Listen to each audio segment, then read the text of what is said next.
Melissa's story, when your real value is hidden. Melissa came to me because she wanted a new website for her leadership courses. As part of my process, I immersed myself in her world. I read her website. I studied her social media. I listened to how she spoke. I looked for what consistently lit her up.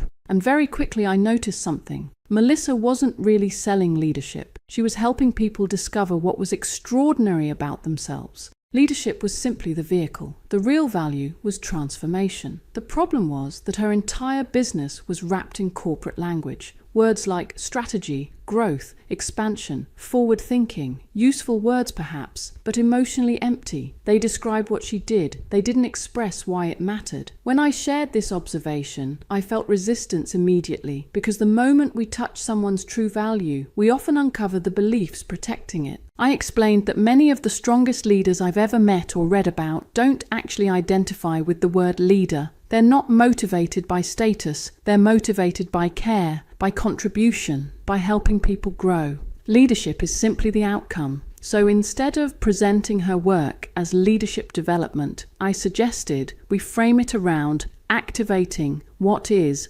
extraordinary thinking, extraordinary teams, extraordinary communication, extraordinary sales conversations, extraordinary results. The moment we shifted the frame, the energy changed. But then another layer appeared. Melissa suddenly became quiet. She took a deep breath and said, "If I start presenting this in a more emotional way, I'll probably lose a lot of male clients."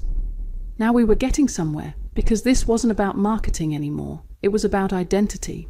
I suggested that perhaps her understanding of leadership had caused her to package her work in a way that attracted a particular audience, while hiding the people who would benefit most from what she actually offered. Perhaps she wasn't losing her ideal clients. Perhaps she hadn't been speaking to them at all. I watched her take another deep breath. That's often a beautiful sign. The nervous system begins relaxing when a deeper truth is acknowledged. Then I shared another observation.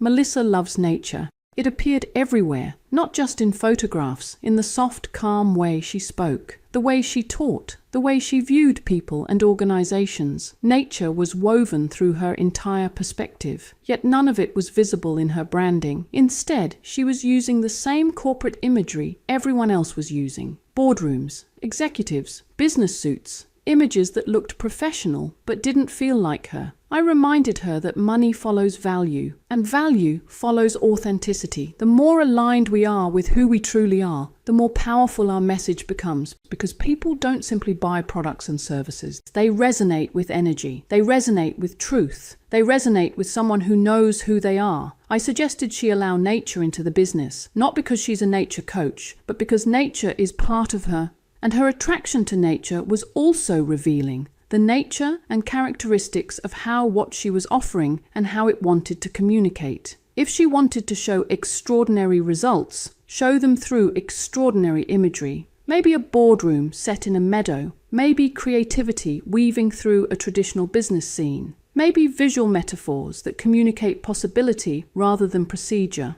Out-of-the-box imagery, such as a magnificent flower in an unusual, vibrant color, crawling its way onto the boardroom table. Because she wasn't selling information, she was creating an environment where people could see beyond what they currently believed possible. As our conversation continued, I could see she was experiencing what felt to her like a complete business overhaul. But here's what was interesting. Nothing fundamental was changing. The architecture of her current business would stay completely intact. The website structure wasn't changing. The funnels weren't changing. The products weren't changing. The marketing process wasn't changing. The only thing changing was perception. Images, language, emotional connection. The expression of value. And yet, that small shift felt enormous because it required her to let go of a version of herself she believed the market expected. The takeaway is simple. Don't start by asking, what does the market want? Start by asking, what is the real value I bring? What experience am I helping people create? What emotion am I helping them access? What transformation am I helping them achieve? Because people rarely buy the thing you're selling. They buy the experience they believe it will create. You are the vision and the impetus building this process of exchange, called a business.